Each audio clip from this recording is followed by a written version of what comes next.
Good morning, everyone.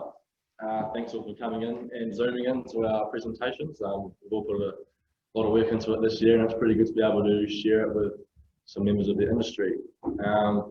As Ren said, my name's Nathan Luff, and I'm going to be presenting my research project on how New Zealand fire occurrences correspond with fire risk determined by the Rural-Urban Interface. So in 2017, Christchurch experienced a really big fire event up in the Port Hills. It evacuated over 1,400 residents and destroyed 9 homes. And actually, these fires happened the same week I arrived in Christchurch to do my study. So I guess you could say I got a bit of a warm welcome. These are some pictures of the blaze here. As you can see, it was pretty big, and also very close to the edge of the city, and that's very dangerous. And then when you've got a fire so close to these communities on the edge of the city, you call those the rural-urban interface, is where sort of the cities meet these areas of flammable vegetation. And these things aren't going to get any less, I think, with the increase in global warming and climate change. We have to be prepared to see a lot more of these issues.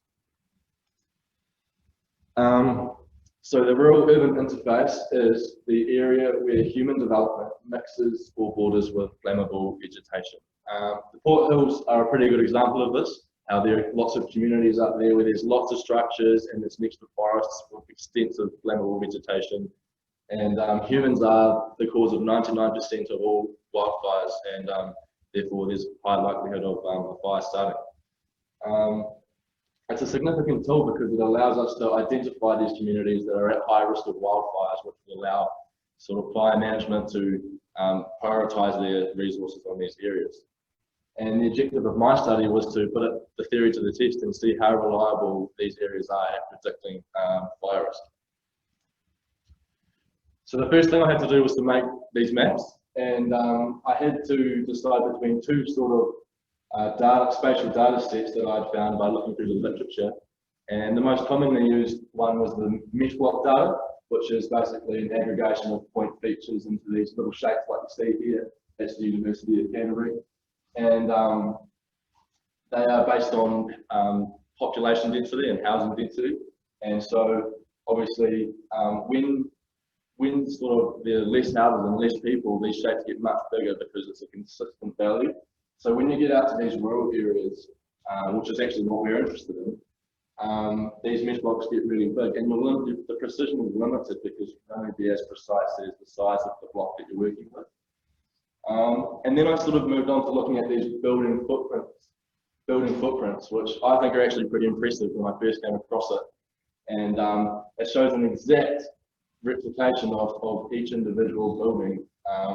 And this is where we are right now. We see School of Forestry, plain as day.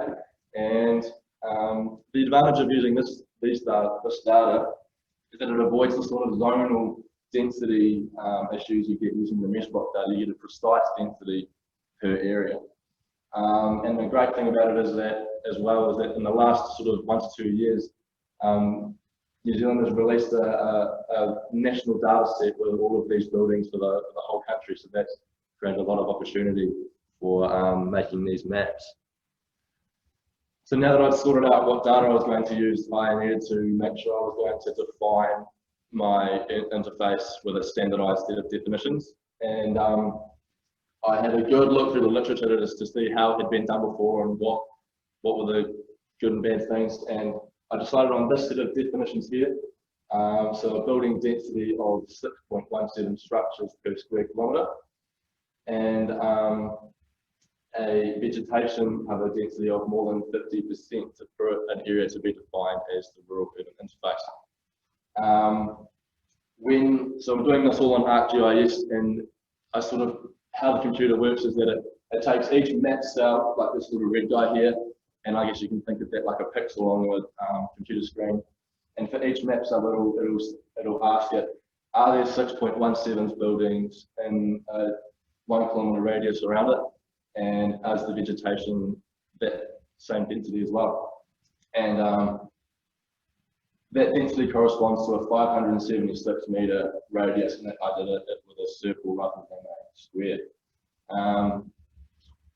And so if it meets both of these criteria, and the vegetation is more than 50%, we call it intermix RUI, which is when these communities, these buildings are right up in amongst the vegetation. And if it meets the density threshold, but not the vegetation cover, but is within a short distance of a large sort of area, which is similar to the Port Hills of vegetation, then you call it interface RUI. I will say these numbers do look quite sort of abstract, they're quite precise, and that is just due to converting from empirical units, as a lot of the literature was from the US. And they were also, for vegetation, I must note that I've included grassland, because a report done by Scion from fires in the 90s and early 2000s showed that actually 54% of the total area burned in New Zealand was on grassland. So at their recommendation, I included that as part of the vegetation and didn't restrict it to just forests. So now that I had all that sorted, I started making my maps. I took the building footprints data and calculated the densities, and this is the result. It hasn't come up too pretty, but you can sort of see there's the yellow areas are the intermix and red are interface, and that's the rural urban interface for Wellington. And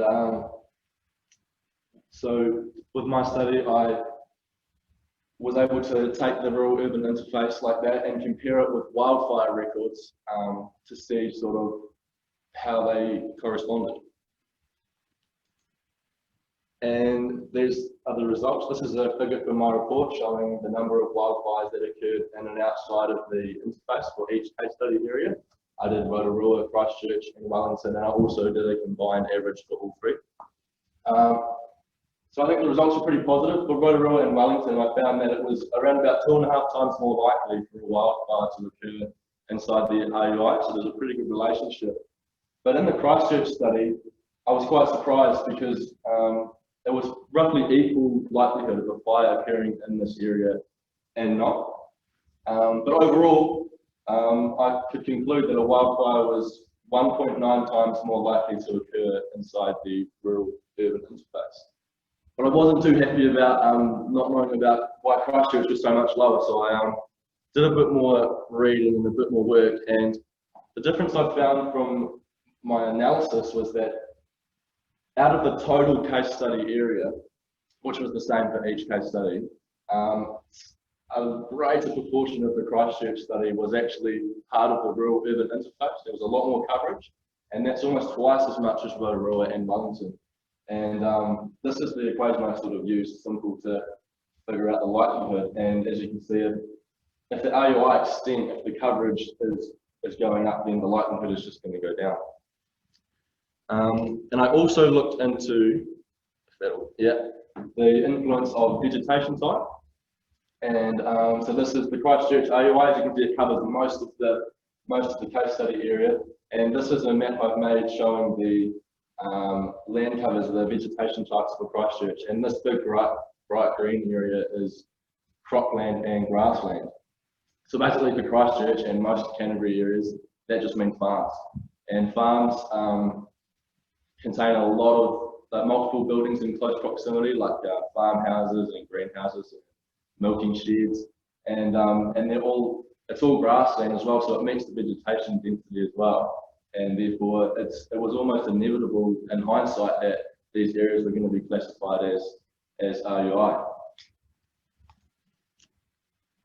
This is another example. So I did Rotorua, and the dark green areas are forests.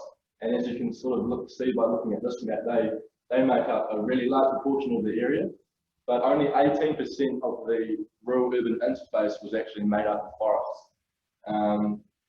And I put that down to, because it's a forest, there's not many buildings in there, sort of very low building density, and therefore these areas just don't meet that threshold.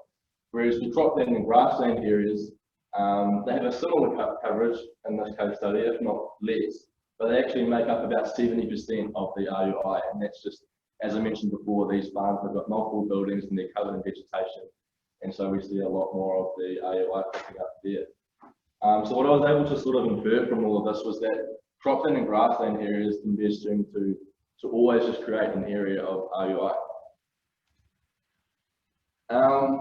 To sum it all up, I mean, before I sort of wrap it up, I have to mention, because it was often mentioned in the literature that I've read, and I actually figured this out for myself as well, is that there is no single method that can produce a true or a best representation of the RUI.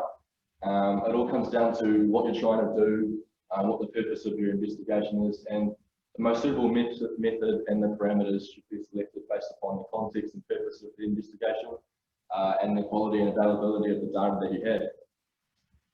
But yeah, overall, I think that the new building footprint data that we've got is really useful for creating more precise RUI maps, and it probably has a lot of other uses outside of this application as well.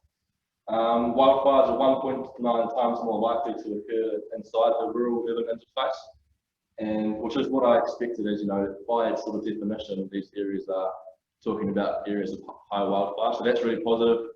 And yeah, I think cropland and grassland can be assumed to always create an area of RUI, and that sort of brings on another question.